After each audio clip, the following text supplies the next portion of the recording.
From our Chicago studios, this is the Muslim News on Muslim Network TV. Assalamu alaikum, I'm Samana Siddiqui. 22-year-old French Muslim Abu Bakr Cissé was murdered on Friday in France. He was a volunteer at the Atis Mosque in La Grande Combe in southeastern France. Cissé had gone there alone early on Friday morning to pray. There he found suspect Oliver A., who allegedly entered the mosque and stabbed Cissé dozens of times. He's reported to have filmed Cissé dying in agony with his phone. In the footage, which has gone viral, a man is heard congratulating himself, saying, "I did it," and shouting insults to Islam.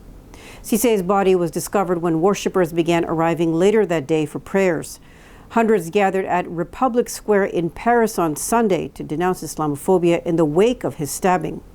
On Sunday, French President Emmanuel Macron wrote a message of support to Cissé's family and our Muslim compatriots.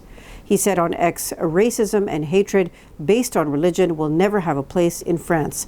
Islamophobia is at one of the highest levels in France due to the government's policies."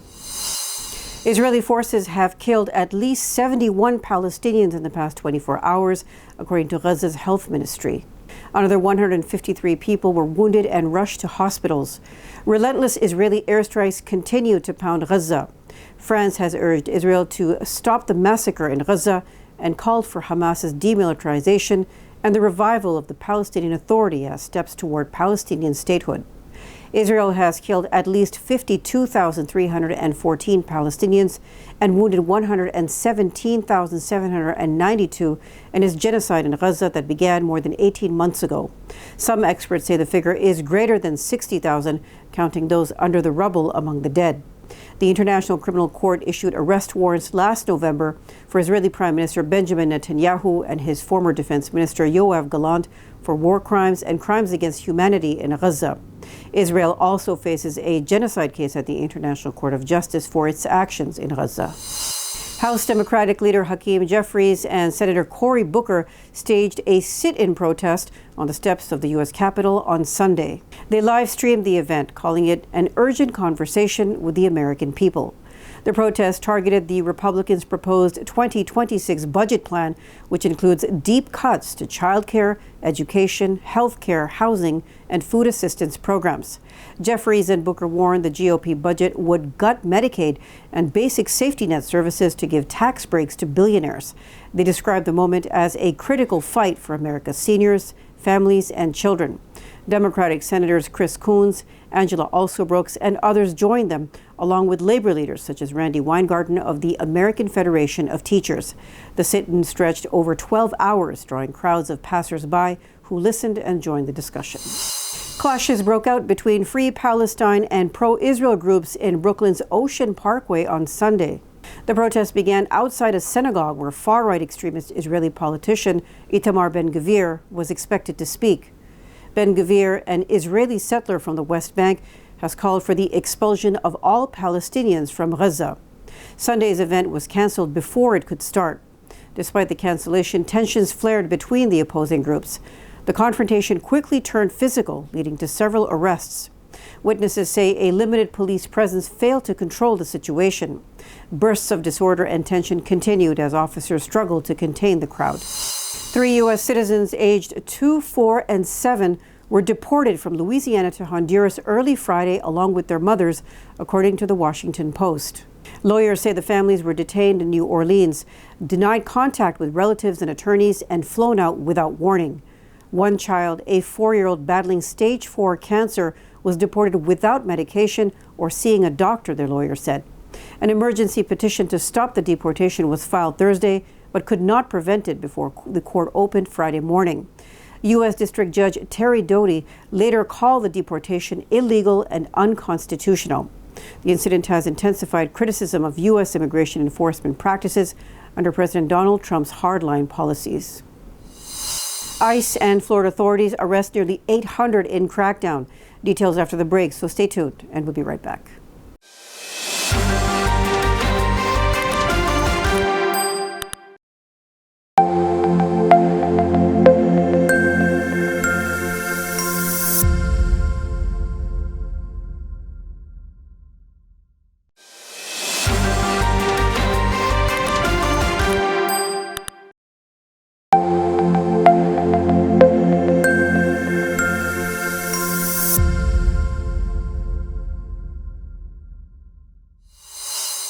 Nearly 800 people were arrested in Florida during a 4-day immigration crackdown that began on Monday. Dubbed Operation Tidal Wave, officials say it marks a new era of aggressive immigration enforcement, with Florida leading the charge. ICE's acting director Todd Lyons said the operation was significant because it was a combined effort of state, local, and federal agencies. ICE posted photos of the operation on its official X account as it encouraged other states to join future anti-immigrant crackdowns. Some cities continue to resist ICE efforts by supporting migrant communities and opposing President Donald Trump's immigration crackdown, which was one of his key campaign promises last year. Critics have also raised concerns about the deportation process in several cases where some immigrants have been wrongly deported or had their rights violated. Iran's Supreme Leader Ayatollah Ali Khamenei has called for a full investigation into the deadly explosion at Shahid Rajai port in the city of Bandar Abbas on Saturday. The port, located near the vital Strait of Hormuz, serves as a major trade hub for Iran. In a statement, Khamenei described the incident as heartbreaking and urged authorities to uncover any negligence or wrongdoing. The explosion, one of the worst in recent years, has killed at least 40 people and injured approximately 1,000 others, according to officials. Governor of the province of Hormozgan, where the explosion occurred, Mohammad Ashuri, said many victims suffered severe burns and efforts are underway to identify them.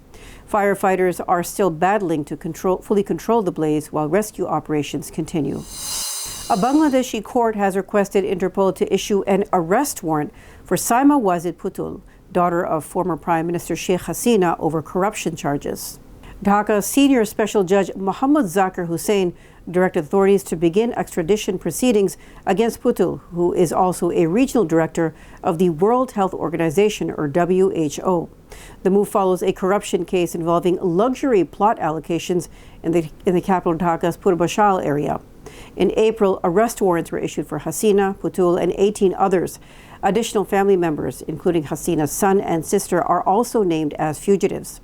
The Anti-Corruption Commission alleges that Putul used her mother's influence and fake credentials to secure her post at the WHO. Meanwhile, Interpol has issued a red notice against Benazir Ahmad, a former police chief and Hasina ally, over similar charges. Hasina remains in exile in India as Dhaka awaits New Delhi's response to a deportation request. India has detained 175 people across Kashmir's Anantnag district following a deadly attack that killed 26 Indian tourists last week. Police say massive search operations are underway across the region. Tensions with Pakistan have soared, with India blaming cross-border links for the assault. In response, New Delhi suspended the water-sharing treaty between the two countries, expelled Pakistani diplomats, cancelled visas, and tightened media controls. Pakistan rejected the allegations, expelled Indian diplomats, suspended visas, closed airspace, and halted trade. Pakistan also suspended the 1972 Shimla Accord and warned that any move to divert river waters would be treated as an act of war. Meanwhile, India's Information Ministry barred media from airing live coverage of security operations, citing national security concerns. Kashmir remains the flashpoint between the two nuclear-armed rivals, with both countries claiming the region in full but controlling it in parts. Russian President Vladimir Putin has announced a 72-hour ceasefire in Ukraine starting March 8th to mark the 80th Victory Day anniversary. He urged Ukraine to join, but warned of retaliation for any violations. The announcement follows President Donald Trump's claim that a long-term ceasefire deal is very close. Trump's special envoy met Putin in Moscow, with Trump saying most major points were agreed upon. However, Ukraine was not part of the talks, raising concerns in Kyiv. Ukrainian President Volodymyr Zelensky said real pressure is needed for a genuine, unconditional truce. The UN's top court has opened crucial hearings on Israel's obligations in the occupied Palestinian territories. Held at The Hague's Peace Palace in the Netherlands, the case examines Israel's treatment of UN agencies, aid groups, and Palestinians. The hearings come amid a deepening humanitarian crisis in Gaza. A total blockade has trapped 2.3 million Palestinians without food, medicine, or fuel.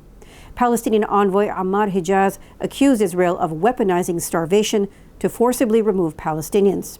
Swedish diplomat Eleanor Hammarskjöld warned that Israel's actions violate international law, stressing no humanitarian aid has entered Gaza since March 2nd. At least 295 UN workers have died, the highest toll in UN history.